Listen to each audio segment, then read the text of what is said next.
तर वर्षा गायकवाड यांना पोलिसांनी घरी स्थानबद्ध आता केलाय। त्यांनी आंदोलनाचा इशारा दिल्यानंतर वर्षा गायकवाड आज मुंबईत आंदोलन करण्याची शक्यता आहे।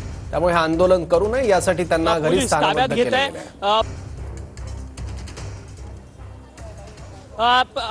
आपण पाहू शकतो की मुंबई काँग्रेसचे अध्यक्ष वर्षा गायकवाड यांच्या घराच्या बाहेर पोलिसांचा मोठा बंदोबस्त जो आहे तो सध्या पाहायला मिळतो। थोड्याच वेळापूर्वी मुंबई काँग्रेसचे प्रवक्ते असलेले सचिन सावंत हे वर्षा गायकवाड यांना भेटण्यासाठी आलेले असताना पोलिसांनी त्यांना भेटण्यास विरोध केलेला होता आणि आता सध्या मुंबई काँग्रेसमधले जे स्थानिक पदाधिकारी आहेत, अर्थात गणेश कुमार यादव असतील, कचरू यादव असतील, हे सर्वच पदाधिकारी वर्षा गायकवाड यांच्या भेटीकरता त्यांच्या टिळकनगरच्या या निवासस्थानी आलेले असताना पोलीस त्यांना ताब्यात घेण्याचा प्रयत्न करते। संपूर्ण वर्षा गायकवाड यांच्या निवासस्थानाचा परिसर जो आहे तो पोलिसांकडून बॅरिगेटिंग करण्यात आलेला आहे। हा रस्ता जो आहे तो रस्ता देखील बंद करण्यात आलेला आहे आणि मोठ्या संख्येने पोलिसांचा फौजफाटा जो आहे तो वर्षा गायकवाड यांच्या निवासस्थानी असलेला आपल्याला पाहायला मिळतो। थोड्या वेळापूर्वी वर्षा गायकवाड यांनी आपल्या ट्विटर अकाउंटवरतून त्यांच्या इमारतीच्या मजल्यावरती कशा पद्धतीने पोलिसांची सुरक्षा व्यवस्था तैनात करण्यात आलेली आहे त्या संदर्भातले सगळे व्हिडिओ जे आहेत ते पोस्ट करण्यात आलेले होते। छत्रपती शिवाजी महाराजांचा मालवण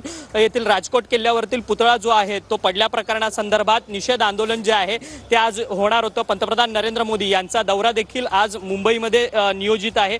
त्यामुळे या दौऱ्याला विरोध जो आहे तो मुंबई काँग्रेसकडून करण्यात येणार होता आणि त्याच सगळ्या संदर्भात आंदोलनाची हाक दिल्यानंतर त्यांना आंदोलनाची परवानगी मुंबई पोलिसांनी नाकारली आणि त्यांना त्यामुळे हे आंदोलन होऊ नये म्हणून पोलीस बंदोबस्त देखील आहे, स्थानबद्ध देखील करण्यात आले। अक्षय, धन्यवाद या माहितीबद्दल।